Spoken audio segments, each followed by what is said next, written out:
Apple Presents events at the Apple Store. Ladies and gentlemen, please welcome this evening's guest moderator from Women Innovate Mobile, Kelly Hoey. So it is wonderful to be here, and thank you all for coming out tonight. I am Kelly Hoey. I'm one of the three co-founders of Women Innovate Mobile. We're a startup accelerator based here in New York, and we focus on investing in mobile and mobile-first companies, and there must be gender diversity on the founding team. And it gives me great pleasure to have this panel tonight. We have one of those moments in startup, I want to say startup history, where you have a startup that, well, it launched, it scaled, and it successfully exited. And that's why we're having Red Stamp and the Red Stamp story. So we have Stephanie with the Occasions Group, who's the acquirer. We have Aaron, who is, it's like the dating game. We have Aaron, our successful founder, startup founder, and we have Joanne, who is the angel investor. So this is going to be fun. So I want to dive in first, though. We talked about this in terms of introducing people. I'm going to start with Stephanie. Who the heck is the Occasions Group? Great question. And I'm Stephanie Schmidt. Nice to meet everyone, see everyone tonight. And we're part of Taylor Corporation. Taylor Corporation is one of the largest privately owned organizations in the United States. And the Occasions Group is one of the business units within Taylor that's focused on personalized communications. Everything we do revolves around personalized communications. And I lead business development for the Occasions Group, and I'm on the lookout for people like Aaron. So that's what I do. That's what you do, and you're sticking to that story. Okay. So, Aaron. Hi. We know you as the founder of Red Stamp, and I want to get into what problem you were trying to solve back in 2005. But why the heck were you the one to found Red Stamp? There's lots of reasons, right, that lead us to our destiny. For me, Red Stamp was my destiny. I was working at a Fortune 500 company, having the time of my life. And I was a newly minted MBA and realizing that as I kept getting busier in life and I had a family and I had an elderly parent that I was caring for and everything else, that it was really, really hard to have it all, which is a whole other topic altogether, and we're not going to go into it. Not we'll be here on this all stage night. with me, no. That's right. But, just having a love of friends and family and feeling like, it really was important to me to keep my relationships really strong. I also had a love for technology, and I realized that technology was an interesting way to help make relationships stronger. And that's the core of what Red Stamp is. I mean, there's lots of different ways to express yourself and make those relationships stronger. Hi, Joyce. But I think that, having an idea and then finding the vehicle for that idea, which for us was Red Stamp, was just a really powerful thing. Awesome. So I think everyone knows Joanne Wilson, the Gotham Gal. If you're not reading that blog, go online, pull out Safari, find the Gotham Gal, get yourself subscribed to the blog. So Aaron was funded by friends and family, and then you got, an angel investor who came along. So Joanne, tell us, how did Aaron come to your attention? She cold emailed me, and I do respond to all my emails, and I met with Aaron. She came in, and we met and had breakfast, or breakfast. And I had eggs and toast. Had eggs and toast. And what was interesting is that the business was at a very different point at that point. It was very driven with paper. And I said to her that I thought what she did was totally great, but I didn't see this as where the business was going in the future as technology became more integrated into correspondence. And so we had a great chat. She went back. 3 months later, a couple months later, contacted me. Okay, I've rethought this whole thing out, and this is what I'm doing. And it literally was a complete, 180-degree turn from paper to being online. And I was like, okay, now I'm interested. And what was it in her original email? Like, in terms of that you said, okay, this is someone who, yes, I respond to email, but what was it? Was there something that you could already sense about this person as a founder that piqued your interest? I don't know. I mean, This is like the dating game. You get emails. Really, because of probably the content that I write about, I've really become sort of this chick magnet, and women write me all the time. And many say, I read your blog, or, I've been watching for years and I've never said anything, but I wanted to ask you a question. I'm thinking about this. And she was in Minneapolis, and, and also she called me at a time where, I haven't ramped up, just like all of our lives have ramped up through technology. And so, it sparked my interest, and so I took a meeting. But it is its thing at this early stage and it's that annoying thing for startups founders where you say, no, it's all about the founder and it's all about the team, which is, if you're the startup or the founder and then you've got the team, it's a really annoying answer from investors. But, as you noted, the idea changed and it was something always different. Change. You think you have a good idea, but you have a better one. Just remember that. They always change. So, 2005, take us back. What was the problem? So, as I mentioned, really, again, life getting harder, more things to do, more boxes to check. This was before, and to Joanne's point earlier about paper, this was before Facebook, before Twitter, before smartphone. Think about it. Our lives were so different back then, and what we felt like we could do really well was connect people with events over the web, the World Wide Web, and we would let people input sentiment and output paper. So, we felt like we were a really good show. When I say we, I mean me and my team, because it really is so much about you and your team and the people that invest in you.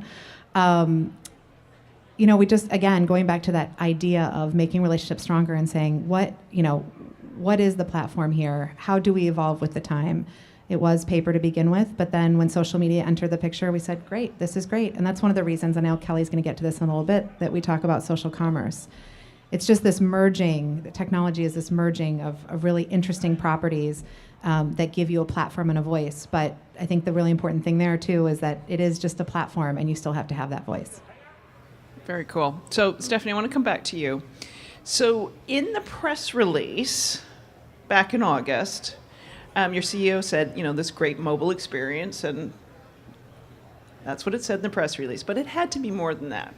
It was a lot more than that. And Aaron and I have been meeting off and on for a couple years, having this conversation, this ongoing conversation. And the Occasions Group and its brands had a long and rich heritage of paper and personalized communications, whether it's wedding invitations or baptism, bar and bat mitzvah, confirmation, Christmas, holidays. And we were really looking at where is the customer going, whether it's social commerce or how she's communicating with her friends and family. And we knew that we needed to continue to find ways to innovate. And we also had put a stake in the ground and said, well, we know that it's mobile. It's like the internet. It's not going away. And so as we looked at different options and really canvassed the landscape, Red Stamp was someone, and Erin and her team also, that stood out to us. Because when we acquire companies or look to work with companies, it's not just what they're doing and why they're doing it, but it's the talent and the people behind it and their vision.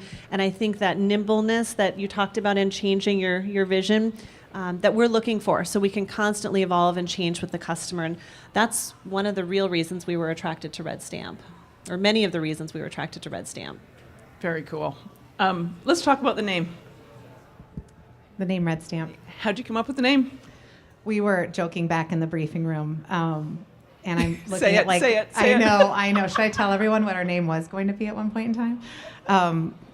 I'll get to that. Little cliffhanger. But a name is really hard. How many of you guys are entrepreneurs? Wow. Okay. So have you guys done what I did, which is like pull your hair out, cry, 'cause you're like, what's the name? What URL can I get? Where do I, it's hard. And not only is it hard to come up with something you think is brilliant, but then you look and like 10 other people have thought it's brilliant too. And so you can't get the proper IP, intellectual property protection that you need. The URL is already taken. It's really tricky. So for us, we were talking in the back room about naming and how important the right name is, and it really is. And I think that one of the things when I sat down and said, okay, what do we want to name our company? We had some names out there like Calendar Girls. I mean, really, that could have been. I don't think I would have been sitting here right now, actually, if our name was Calendar Girls. I think I would be on like plan C. I can't imagine the occasions group. Anyways, I shouldn't say that because someone, I don't want to offend anyone. But really, when I sat down and said, all right, so what is it that we're trying to do here? We are trying to help people be very organized, hence the idea of a calendar. And what are we really trying to do here? Again, make relationships stronger. So we thought about the name Stamp as, it's like the way to monetize currency, right, is stamps. So when we thought about it, we were like, okay, red stamp, that has a nice ring to it. Originally, the URL was taken, but we jumped on that right away, and that was really important, and I think worth it at the time. It's never easy. But the naming process, then we did our check with our legal, et cetera. The naming process is hard, but I will say that once you find something, bounce it off people, look it up, make sure that it doesn't have any negative associations, and just really, really stick on it because the name is a very important thing. Don't shortchange that piece of the process. Well, and you paid wasn't an insignificant amount for the URL. We did. We actually, there was an agency out in California that still exists today. They're now redstamp.ca. Thank you, guys. But we actually negotiated the purchase of Red Stamp because we knew eventually as we moved away from paper and cards, and more towards social commerce, we knew that cards would hold us back a little bit. Joanne, thoughts on names? Names are very important. I mean, they are your brand. They're what roll off your tongue, and the brand and that name, in many ways, is the pinnacle at the top, and everything falls down from there. And is there ever a point where it's just too late to change that name? It's really hard to change your name. I mean, it really is. I mean, I see, I do more seed stage investing, and certainly that's one of the conversations at the beginning.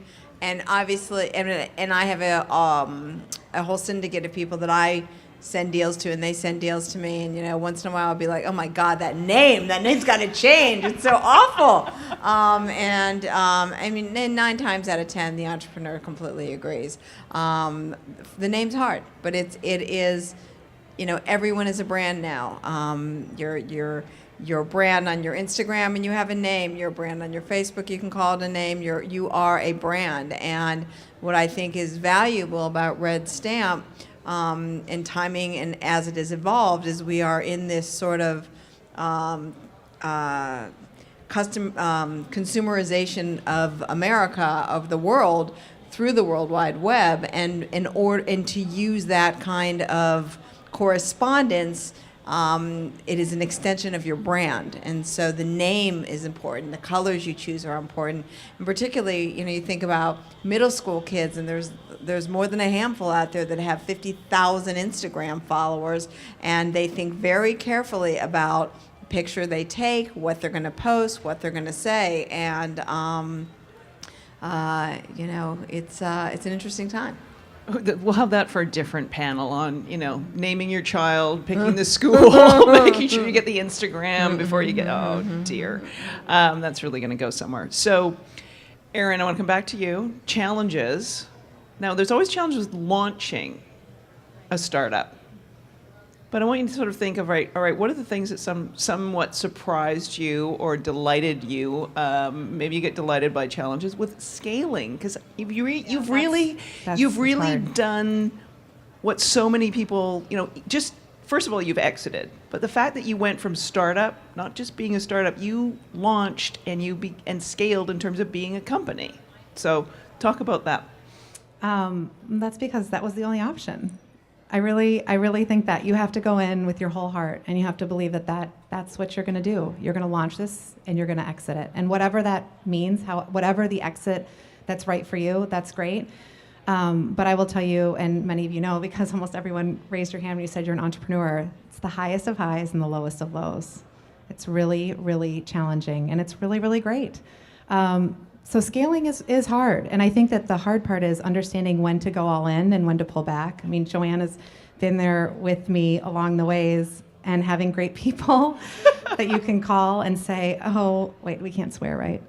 Please help. Don't swear on the podcast. Right. Oh, help. I really need you to tell me that this is going to be okay. And Joanne is nodding because she remembers having those conversations with me. And all of her, wonderful entrepreneurs as well. But it's a really hard business, and I give every one of you credit for doing it. So I don't want to keep going on and on. No, But do you want me to get to the scaling piece and how Yeah, to- I want you to talk about the scaling, and I want Joanne jump in terms of where are Sure. the pieces of that where you're Sure. like, okay, this is where you see as those stumbling blocks were for some startups that they don't ever get to that stage of scaling.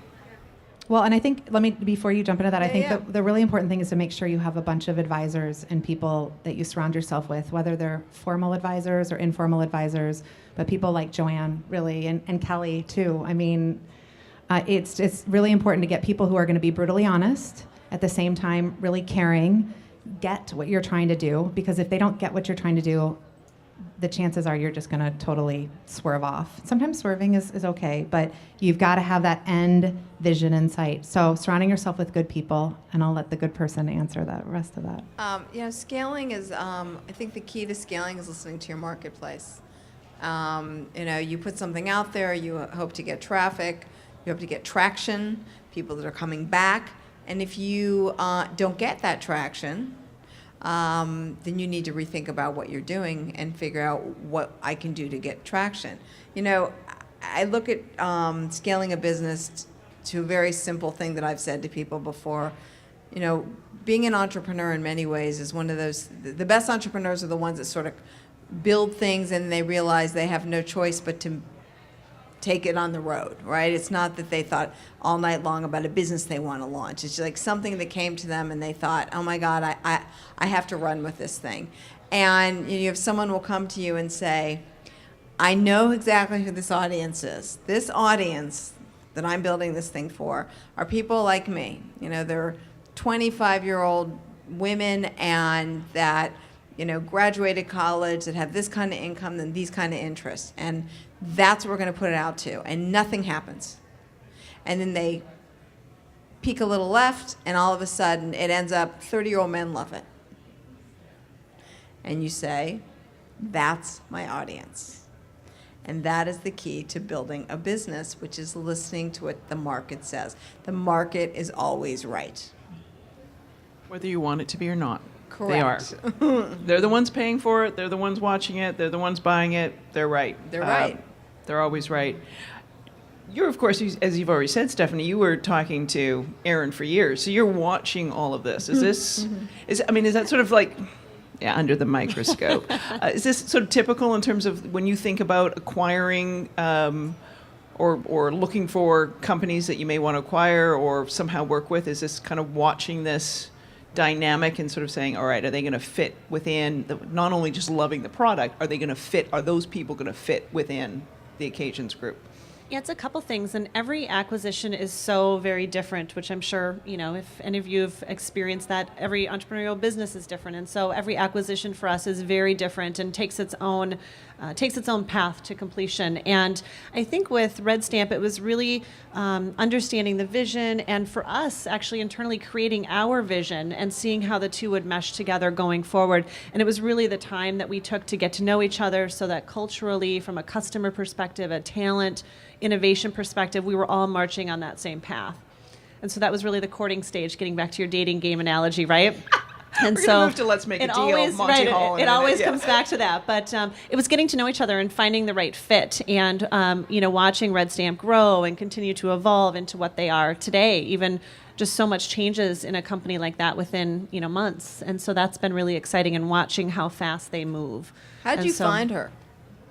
Well, we're both in Minneapolis. How did we find each other? Do you remember? I know we had coffee the first time we met Yes. You at emailed- Starbucks. Didn't you email Aaron? Well, it was because through one of our developers. That was it. It was a developer's friend who was a friend of someone who was a colleague of mine. And so we had mutual friends, and I checked it out, and I think we sat down and had coffee and really looked at to understand your business and where you were going, and something sparked. It's that first conversation. I feel like a lot of it you can crunch the numbers and look at, which you of course need to do, but I think with a lot of entrepreneurial businesses, it's seeing is that talent and passion and vision there. Yeah. And if that exists, take it to the next step, and that's what we did. Yeah. Well, and I will say this has to do with scaling. And the other question people have asked me a lot in the last couple of months is, well, how do you get people like Stephanie interested in what you're doing, right? Because it's an interesting path in and of itself, and we could have a whole nother session there. But I will say that it does come back to the vision. We were talking about with the marketplace. Maybe the demographics are different, But if you know what you want to do and you have your eye set on that, be ready to kind of swerve. I don't know what the word du jour is. I know people don't say pivot anymore. Evolve. Evolve. But right, evolve. But you do have to be ready to evolve, because whether it's coming back and saying, okay, 3 months later, here's what we're thinking, or it's meeting with someone like the Occasions Group, who has a wonderfully rich history. It's knowing who you are and what your point of view is, and then saying, okay, where is this business going? Where is the marketplace going? Where am I best aligned in the marketplace? Which comes back to the Occasions Group with something, like Stephanie said, you're about personalization. The Occasions Group is about personalization. Well, yes, exactly. I mean, you have to have these. It sounds broad, but really it's not, because when you think about all the avenues that opens, if you think about what making relationships stronger is and all the avenues that opens, you can continue to evolve and continue to shape the business and find that spot. And that's really how you scale. Well, and what's running through my mind and looking down at Joanne is, I mean, we so often when we talk to entrepreneurs, we're like, okay, so what's your exit? And we say that, but at the same time, we don't want to meet with people who are just talking about an exit. Like how, it's that fine kind of, all right, you want to meet someone who's got the passion to say, all right, this is where I want to take the company, versus I'm going to do a fill in the blank. Yeah. I mean, if anyone, I won't meet with anyone who tells me what their exit's going to be, because I find it ridiculous. It's like, really? Like I'm going to win the lottery tomorrow. You haven't even started, so how do you even know what your exit's going to be? But it's the passion behind a company, and I really believe it's important at the very beginning. As Erin would come into New York, and I would introduce her a variety of people that I thought could give her good advice, who had been in those type of businesses perhaps before, not exactly the exact same business, but understood her model to get, think about where she was going to take this. You never know where you're going to evolve. I mean, I might look at something and say, all right, this is never going to be a big business. And someone else could look at it and say, this is absolutely genius. This is going to be huge. And again, that's listening to your marketplace. And one of your marketplaces, if you are looking for funding, is the marketplace of investors. And so it's a constant evolution. And I do believe that the people that I have perhaps chosen to invest in and help them grow their businesses, that there will be some point where there will be this curve in the road that will change everything, or something will come into play that will make the business take it to a whole nother level. And at the beginning, I think you just have to believe that will happen. And where it goes, who knows? You just don't know. Right. I would say we all know great examples of startups that started as a one thing and now they're something completely different. Yeah. So in terms of the evolution, let's talk about the future of correspondence. I mean, you started with paper. Your business started with paper. Well, I still think paper actually is the future of correspondence, because Tell about that. Right? Because we're looking at a recent study that said 80+%, whether you're a millennial, whether you're a Gen Xer, whether you're a boomer, what you really want, the gold standard, is still getting something that's meaningful to you, which traditionally means getting something through the USPS. That actually might be changing, but that's a whole other thing again. So I think that what is changing is that people are looking for different ways to make a more meaningful input, that maybe they don't need to necessarily have the same materials on hand that they've had to have in the past. They still have to care. They still have to have the sentiment. One of the reasons a lot of people use us is because they feel like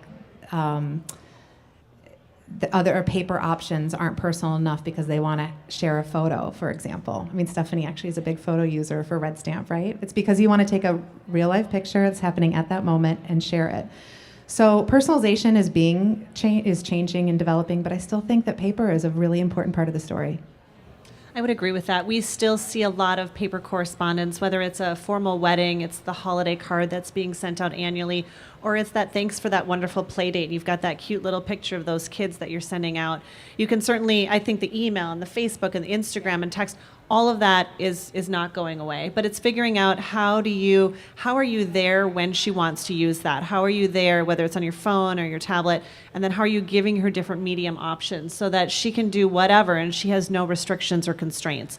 And that's what we really saw in Red Stamp is you can do all of those things, and you can do it so easily. It's on your phone, it's on the go. You can sit down at your desktop, and it can still be meaningful. I mean, and Joanne, we're talking in the back about thank you notes. I mean, there is something about getting the personalized, and I know I still go crazy when I get something that's like really great paper. You know, thoughts on the future of correspondence and courtesy? I'm too futuristic, but I do understand the need for paper on occasion. A condolence note, I think, should still be written in paper because more than likely it'll take some time for those people to go through those notes, and they don't want to be piling up in their box. So I do think that I still write a physical note and stick it in the mail for a condolence note. I'm seeing more weddings that, you get the save the date from Red Stamp, and then the real deal comes at the very end in paper, although all lead up has been through technology. And I always think, well, did they just send that out because the people that are, 60 and older need to have that paper? But I think that more and more paper will become irrelevant. And it's interesting. We've often had this debate, even so the I know exactly what people Joanne's talking email about. and they send it to they print it in video. But I think what I think is interesting, and what we see a lot of paper being sent, and then we see a lot of follow-up digitally, or like we were talking about, when you leave someone's house, it's kind of rude actually to pen a note and not give the host any feedback before it's delivered to them 3 days later, right? All of us are like, we want to know right now, how did we do? So I think the combination will still be there. I definitely that's what we're counting on anyways. Yeah, at no, Red I think Stamp. the combination will still be there, but the beauty of Red Stamp, which we talked about, back in the very, very beginning, is that going back to the extension of your brand. So, Red Stamp has worked with Build-A-Bear and Stella and Dot, and for them to have a correspondence with their customer from a consumer and exchange of how did you like that piece or what have you not, getting something in the mail, it's like that and 4 million different things from all these brands. They usually go right in the garbage can as long as they're like the pre-sorted mail thing. But if they get that something in their email box, they can open it up. It's a great little note. Someone just contacting you. It's an extension of their brand. Maybe they're getting 10% off their next purchase.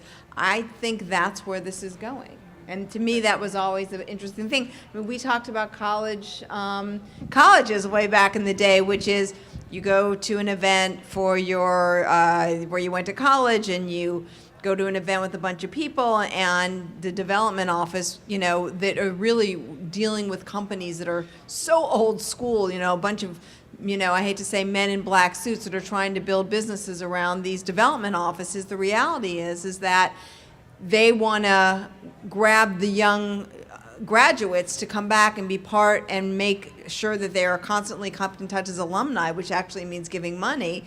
If you can go to an event, they know who is on it, you leave the event, and then 10 minutes later you get a note in your handheld from Red Stamp, thank you so much for coming to the event. So great to see you. Here's a list of all your friends that were there. We would love you to give to this annual event. Click here, boom, done.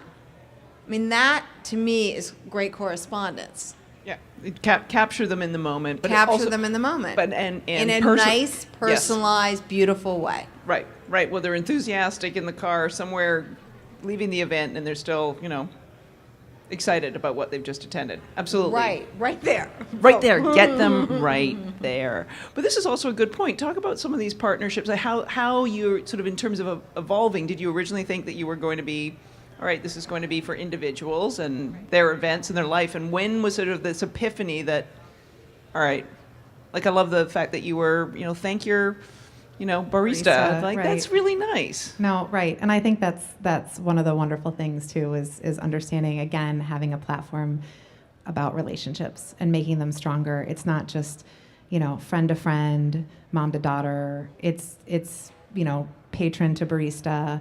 It's someone who comes into your store and buys a stuffed bear. We have a partnership with Build-A-Bear. There's a lot of opportunity around relationships and strengthening that relationship. And so we help a lot of really great companies like Stella and Dot and Starbucks and Build-A-Bear and a couple of others that I can't even talk about, make their relationship stronger with the people that are important to them. Right, but you know what? That goes back to being a good entrepreneur. So the dots always connect. Thank You you. came out of General Mills, right? And so the very beginning was, okay, there's all these companies out there. How is Red Stamp different? Screw the B2C. Let's go B2B, right? No one's doing B2B, and we should be doing B2B. And so I think that is why, we are sitting up here, with the Taylor Corporation. B2B and B2B2C, which is the other piece Right, too. right, 'cause right, that's which the is other the evolving other channel that evolving no one channel. talks about. Exactly. Right? Evolving. Let's see how many times we can talk about evolving. On that other piece, we're not going to talk about it right now. That's going to be for our follow-up. We're going to bring you all back. We'll be at the Apple Store in Minneapolis talking about that one off camera. Not in January. Not in January. Heck no. Heck no. We're not going to be doing that in January. And some of this, what I'm thinking about is this all comes back to courtesy. Yeah, absolutely. When we talk Etiquette, about modern etiquette. Modern That's what we etiquette. call it, Modern etiquette. Yes. all right, so let's. We might have to unpack that as well. Okay, social commerce. That's almost the first line in the press release. Yes. So what the heck Take is the first stab. Take the first. I'll take the first What one. the talked about heck it earlier. is social commerce? Well, I think what's interesting about commerce is that the lines between any sort of commerce is blurring, right? People talk about e-commerce, m-commerce, social commerce, brick and mortar commerce. I mean, it's all blending. And so for us, when we sat down and said, what are we? Are we an m-commerce, an e-commerce? Really, it doesn't really matter where your principal place of business is. What matters is where your clients are finding you most useful. And I don't even want to say buying from you because it's not always about buying. It's about that interaction with businesses. So for us, we talk about being social because we have a very social presence. We want to make it easy. We think of ourselves, Red Stamp, as modern day social secretaries. So in that modern day social secretary, we think of her as a she. I will say that, not to be sexist, but 90% of our clients are females. And so we think about, who is that person? Where is that person? And she's E, she's M, she's brick and mortar, she's wherever she needs to be. So social commerce. And Anything to add? I would just add on to that. So it's also when I think about social commerce and Red Stamp, you're trying to make it enjoyable. And, the social commerce, but it's making it frictionless. So wherever she's at, again, going back to her, and making it easy, enjoyable, frictionless for her. So I would agree. Social commerce from Red Stamp's perspective is wherever the customer is at, and it doesn't matter. I think those lines are blurring. I think the lines will eventually fade and go away. Cool. All right, so I'm going to ask one more question. So all of you in the audience likely have questions. Start thinking about them. There's fabulous guys from Apple who are going to be around in a second with microphones, so get your questions ready. Joanne, this is your first exit. Yeah. You are renowned angel investor, prominent here in New York, but this is your first exit. How's it feel? It was great. Very excited. Very excited for Erin. And my one question was, are you happy? Yeah, it was. Yeah. It was because it's you're there, you help someone grow something, you are one piece of a puzzle, and at the end of the day, it's her company, and it had to be right for her more than anything else. So how did it feel, Erin? It felt great. No, it feels good. You know what? Honestly, I think the one thing I would say is make sure you have your list of criteria of what a successful exit is for you, because it may be very different than it is for the next person. What was important to me, and Stephanie's heard this, now that we're on the same side of the table, the answer's not changing. But I really wanted to make sure that we had, I think when I started the company, you don't really know what an exit is, right? As Joanne said, and I sat down and set out, you think of the glitz and the glamour and, everyone talking about starting a company and doing this. But really, at the end of the day, I grew to love the company. I grew to love our clients. And I wanted to do what was best for the brand and the team, really. It came down to the team. And we found a really great home. And that, to me, it was score. That was the most important And you thing. didn't even have to move. Nope. And I mean, Stephanie, you see, you're doing acquisitions all the time. I mean, how did this one feel? Any different than the others, or was this, courting and watching, Aaron Back for to the dating years, game. and like, what? Back to the dating game. We're gonna use that new analogy. But seriously, was there anything different or special, or you sort of like, okay, And I think every time we do this, we look for that special spark, and sometimes it's different. Sometimes it's about a technology or a product or the talent. And this one was really unique because everything came together. And for me, like that's the magic. I always sort of, joke that 1 + 1 = 3, right? That was sort of our thing from the beginning, and that's what we're looking for. 1 + 1 = 3. And so, how do we create that? And we felt that from the very beginning. And I have met, I think, everyone on your team. And there's just that meshing of brains and vision and talent, and it all comes together. And seeing that is really powerful, because then we know together we can achieve that vision. So I think it was a combination of things, but you kind of know there's some magic there. And then of course all the financials and the details come behind it. But you have to have that magic, right? You have to have that. That's a really important ingredient. make sure that in the details the lawyers don't kill the magic. Yes, exactly, exactly. The former attorney can say that. All right, let's turn it to the audience. Let's get some questions. You know how much I love hearing my own voice, but I'd rather hear your questions. Hi. How did the Red Stamp team grow? How did you start and get to where you needed to go, and any lessons you would like to share? Sure. The team started, it's interesting. That's a really good question. I'm really fortunate that the people that we've added to the team throughout the process are still with us, and we were able to hire them as part of the acquisition, which was really exciting. So we went from 1 employee, now as of today, we're 10. We just added a new hire today, who actually Stephanie recommended. See, so the synergies at work. But for us, I would say this: hire really, really slowly, and make sure that you can follow through on the commitment. So if you wind up extending an offer of employment, that's very different than surrounding yourself with some really good contractors, which is how we did it for a really long time. Because until you have that stability, it's really hard. It's easier to ramp up than it is to pull back. There's an expression, hire slowly, fire quickly. And that's really true too. You got to make sure that when you bring people on, that they're the right people. So as you go, we often did trials. And very fair on both sides. It wasn't like we were saying, come work for us free for a month and we'll see what we can do. I mean, we paid a very good wage and gave them some really meaty stuff to work on. But at the end of that, it was a very easy way to say, you know what, this isn't going to work. And so we were able to just part ways, shaking hands. And that happens a lot too with technology businesses, different developers being able to call on certain skill sets when we needed them throughout the course of the business. You want to do that, with your whole team and stay really flexible. And look for people that are willing to put their hearts and souls into it too, because if they're able to work really, really hard, and hard not necessarily meaning like all hours of the day, but just put their heart into it and put their mind into it and really be there, be present, then you'll find that the skills can come with time.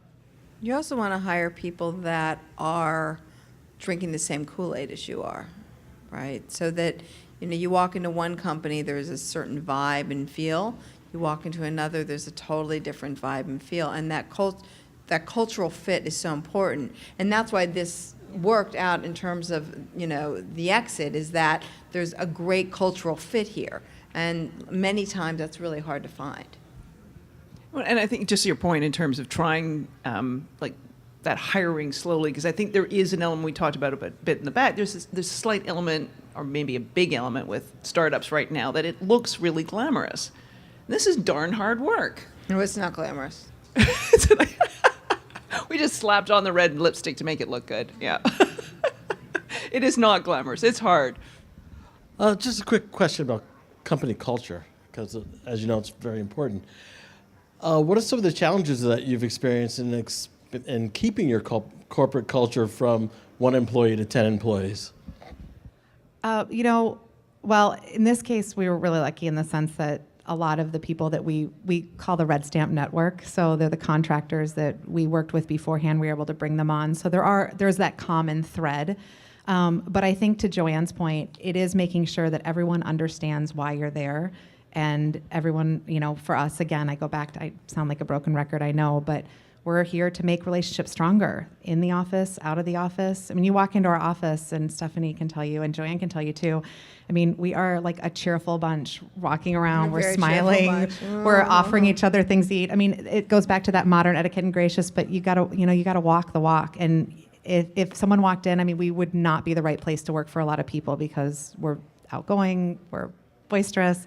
But it works for us. So I think just making sure that you're really, really meticulous and doing things like trying people out, tapping into your network, reaching out to trusted sources for key hires, that sort of thing. People that know your company. It's really important. And you just got to think of it. It's literally like one piece at a time.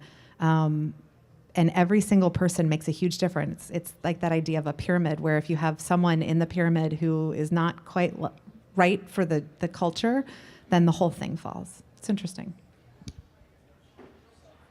Hi. So this question is actually for Joanne. How often does it happen that you talk to an entrepreneur, you get pretty far down the road with an idea that they have, you pass, and then they do come back to you with a completely evolved idea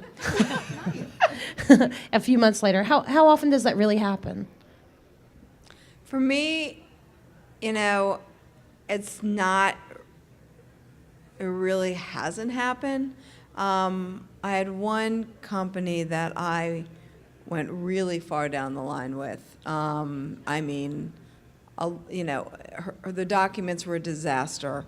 They had built a company really with friends and family that, shame on the friends and family that were very successful people that had put money into this business with such a back of the envelope set of legal documents. And with money that was owed because it was dead, and then the equity. I mean, it was just a disaster.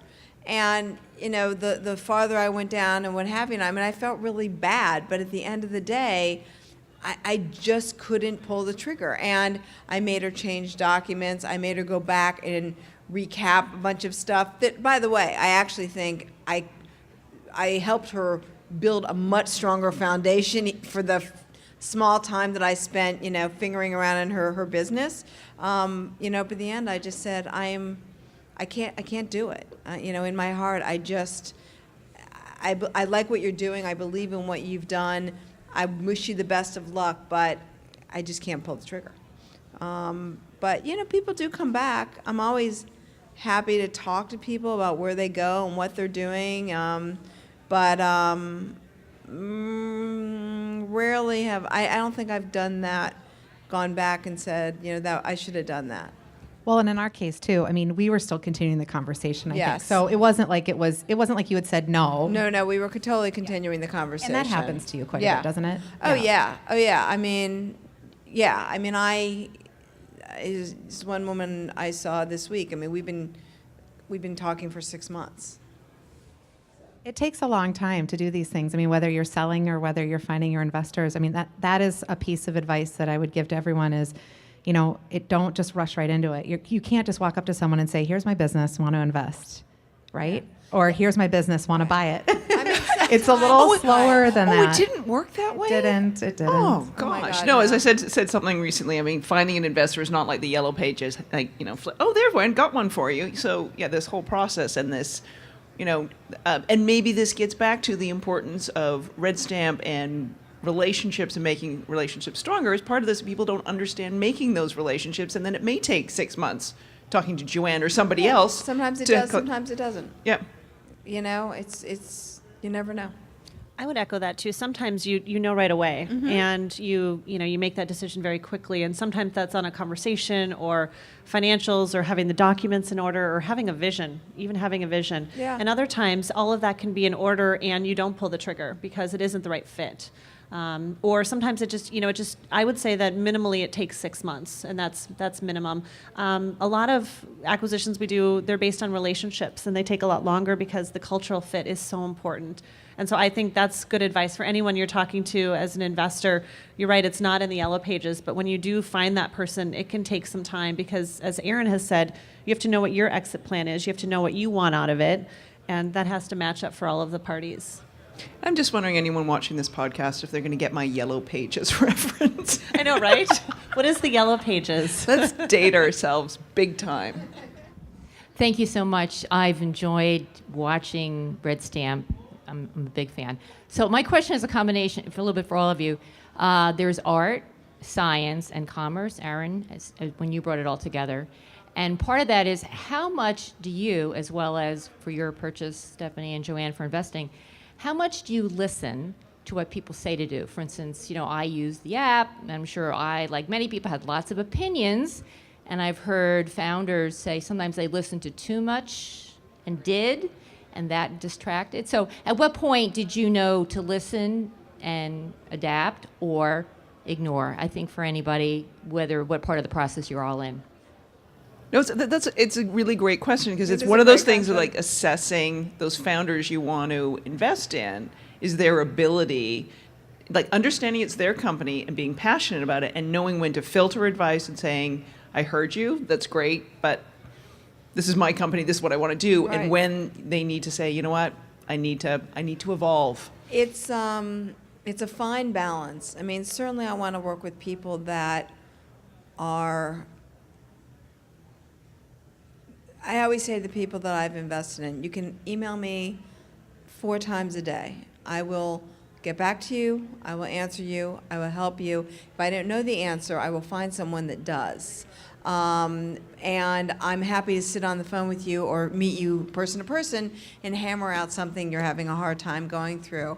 I think it's important to use your investors, not the people you're talking to who are thinking about investing, different, to because many of your best investors have been in that movie before, and they know the different endings, and some of them are not pretty. And you want someone who has been through that movie before and can save you a lot of money and a lot of time because they've seen it happen before and they know how it makes sense to do it this way. On the other hand, going out and looking for money and talking to a bunch of people, everyone's got their 2 cents on what they think is what your business should be. And my feeling in regards to that is there's only one business that I had something in mind of what I wanted for whatever reason. But in general, I always say it's your business. You tell me what you're looking to build here. And even companies that are way down the line, and I have said, my advice is this. I like this makes sense to me. This makes sense to me. I think you need to drill down more on this. If you change and you think you should be selling diapers all day, that's your business. You're the entrepreneur, right? I'm here to support you and give you advice. You don't have to take my advice. I appreciate you asking for my advice, but you want someone who's pretty tough in their convictions, but on the other hand, flexible enough to know at 11:01 on Tuesday morning, this business is not working. And I think that, you hit upon a couple of key themes there, but I would say that I was always really interested in hearing what people had to say, but I was more interested in then interpreting that into what they meant, because that's a really different thing altogether, right? It's funny, in 2009, 2010, when we went mobile, people were like, you're crazy, this is never gonna work, people aren't gonna wanna look at a screen this big and send a card, and we heard a lot of that, and I said, well, you know what, right, Joyce, I know, we met at South by Southwest, actually, so we talked a lot about this, but, for us, we knew, this is the new modern day social secretary, right? We knew what we wanted to do and what we wanted to provide to people, what our service, what our product, what our offering was gonna be. What we listened to, though, was the best way to go about delivering that. But so it's like art and science. It really is. But if you have a really strong conviction of what you're trying to offer, I think it helps a lot. And I would add to that because at the very beginning of a conversation like the one Aaron and I started, I then, as we're collecting information and looking at the marketplace and doing our due diligence, I look for a lot of different opinions, both in the organization, in the marketplace. And you hear, if you talk to 200 people, you hear 200 different opinions. And at the end of the day, we boil it down to what is our mission. Just like Erin's looking at what's her vision and mission for the company, I'm doing the same thing for the Occasions Group and Taylor. And if it fits that and there's still questions, we continue the conversation. If it doesn't fit, then it's easy to, to exit at that point. But that's the one thing I always go back to is what's that central purpose of our organization and our mission, and does it fit? It's good to get the color, I think, to add to your opinion, to the questions that you'll ask as follow-ups, to taking your next steps, but it always has to come back to the mission and the vision. Hi. So I did graphics, like very high-end graphics and design for other artists and individuals and businesses. And I'm interested in how Red Stamp, in a way, is sort of curating the experience for the customer, especially maybe younger women who haven't had that whole sense of, like Joanne says, like you're writing a condolence note on a piece of paper because that's what's correct. I'm just wondering how much of that you feel you had to sort of mentor and sort of create these new paradigms as you move to mobile and whatever else to sort of almost teach people how to be nice and like which kind of nice thing, is the appropriate way to, like, what's the nice thing to send now? Like click here, and sort of almost in a way guide and educate some women who like grew up without all this paper and stationery or this other forms of communication. Well, it is really interesting to see how the different age groups are using Red Stamp, right? We were just talking about this before, 13-year-olds in Asia that are sending fan mail. Justin Bieber was a really popular recipient of many Red Stamp cards on Twitter, for example. Who it knew? does. There's a trivia question we can add on something now. Yeah, that's right. So I think that we at the end of the day, we say we're in the business of thanking, wishing, inviting, announcing, right? That's what we're trying to do. How do we make it easy for people to do those things with the people that they care about? So we've tried a bunch of different things. We're still trying ways. We offer wording assistance. We try and make our categorization really simple. I mean, a lot of it is just sort of blocking and tackling and not really sexy. We also try and give people room to feel like they can express themselves in our designs, but at the same time still feel like it's a no-fail send. So, we don't always get it right, but we're always trying and evolving. And I think, again, it's saying, well, what do we want people to walk away with feeling, when they use this app? We want them to feel good because they just made someone's day or said happy birthday. And then let's help them, through user experience and through design, guide them along the way. And I think that's actually one of the most exciting areas because I feel like in general, there's still so much to be tapped into. And, not only just like in our application, but just in general with using these devices and interfacing. You think about voice and commanding and how you can really take that or wearables, for example. I know I'm getting like really off here, but like thinking about, wouldn't it be great if you had like a little bat, watch or something that you could talk into and give a command. So I think there's just, it's a really interesting area that we've just scratched the surface on. I would also add that we're seeing, having been in the wedding business for such a long time, since really the 60s and 70s, we're seeing etiquette change. So it used to be very specific and structured, even in wedding or holiday, or carry that into any occasion, really. But we've seen sort of this shift over, it's not a perfect etiquette, but it's what's right for me, what's right for you, what's right for you. It's all different, and that's okay. And so helping her express herself and create those strong relationships can mean different things to different people. And that's one of the things that I really liked about Red Stamp is it can be so personal. There isn't a right way to do it. There's a personal way to do it for you. I just like to sit there with the data. I hadn't even thought about it in terms of like cool. geographic and Justin age. Bieber. No. We're not going to discuss him. That's not going to be the topic. But that's really interesting to me and intriguing in terms of, I would say society and parts of society and how these things are evolving. So that to me is like really cool. Well, you can come have access to our data. That's mine. You know, like I've got like big crushes on data scientists. Like I just like Yeah. you know, as really they cool say, stuff. Indiana Jones of the internet and what they're finding and discovering. I just think it's too cool for But I words. think what is cool too is that these devices make data so beautiful, right? So when you talk about design for mobile, it's data, and it's working through data and visually representing it, and it's cool. So thank you for sharing your story. I wanted to talk a little bit about your fundraising strategy. Specifically, I've heard that women often wait too late to start. And so I want to know, when did you start? When, especially being in Minneapolis, I mean, most of us here are from New York, but I'm sure people on the podcast are interested. How did you tap in? Did you strategize who you were? And then what were your thoughts about how to engage them most effectively? That is a really good question, and it's very different for everyone.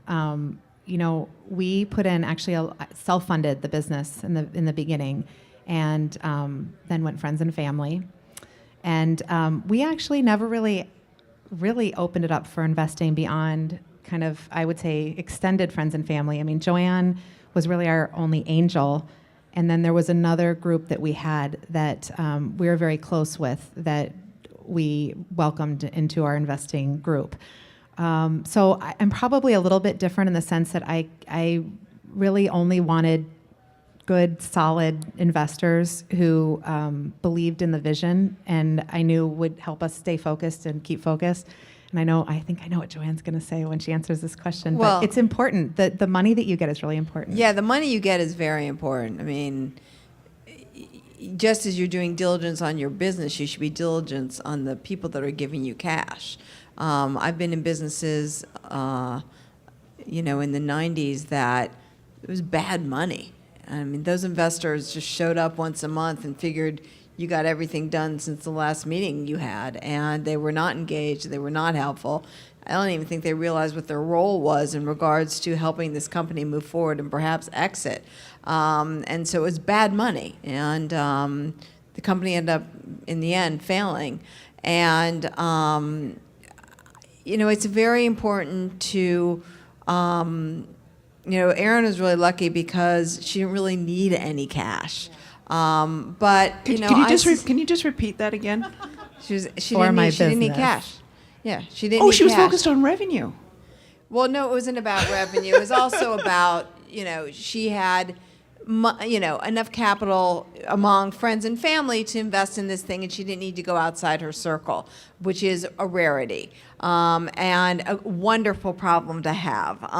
But people come all the time and talk to me who need funding from the very beginning. Their business takes off. They're getting some traction.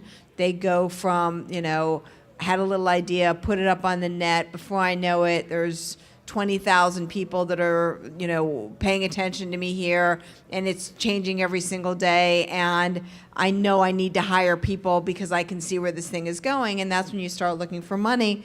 And then there's, that's a whole component of your business for a very, very long time. But the important thing is always be raising cash. And even once you have that cash in the bank, you need to continue and have the relationships and the conversations with people you've met along the line that might have said no at the beginning, but would give you money later on because they are people that can write a bigger check. Or they are people that like what you're doing and happy to give you some advice because you want it. And whereas people have come up and said, I've seen where they're like, we love what you're doing. We know you just closed a round last month. We really don't care. We're going to put in money at a higher valuation right now. But it's, there's a woman I invested in almost 3 years ago now. And I introduced her to someone who said to me, thank you so much. This is so not for me. We would never do this. Okay, fine. And he followed her from afar, and he just put $5.5 million into her business. And, Glad he didn't like it. And I emailed him, and I was like, I'm so excited. And he said, if you hadn't introduced her to me, I would have never gotten to this. But through that relationship, she kept me apprised of what's going on. And never say never, but as a VC who needs to put more money to work versus an angel investor, that's a great thing to be able to write a $5 million check. And so I think that there's all different stages. And some of this too is like, when do you need money? And we talked about this in the back. Is like, so many people think they need money to start their idea. Where They you have don't. someone like Erin who says, you know what, I'm going to self-fund this. I believe in this. I'm going to build a company around this. And that's what I would say. I mean, it definitely required capital to build the company, and it's not like I was able to just write a check and do it. So I just want to make sure, especially because this is going to be a podcast, I better get that out there. But I think that finding the right investors is just really important, and really scrimping and saving. We paid some of our Red Stamp network in equity or profits interest. We did what we needed to do to keep the integrity of the company intact, and feel like it was the right thing for our business at the right time. And that didn't mean necessarily always having like a really, sexy office.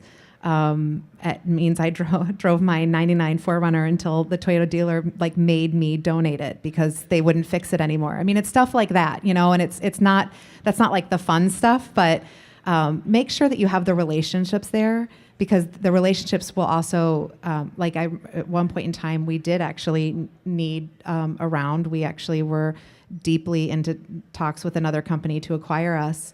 We thought we were going to go that route, so we made some investments into the business, kind of getting over our skis a little bit. And it was actually, some friends, they're work friends, who said, I believe in you. I believe in your vision. I've seen what you've done with this company over this time. I'm going to invest. I'm going to do this. Let me in. Like, I want this opportunity. So it's tricky. Everyone's a little bit different. But if you have a solid business, if you have a proven record, if you have good relationships, that really helps. Yeah, at the end of the day, if you have a good business model, you will find a good investor. But it will take time. It could. Build those relationships before you need them. All right. I think we answered that question. We answered the heck out of that one. On that note, I'll let you take it away. Well, if I'm going to take it away, ladies and gentlemen, please join me in thanking our panel for being so great thank you. tonight.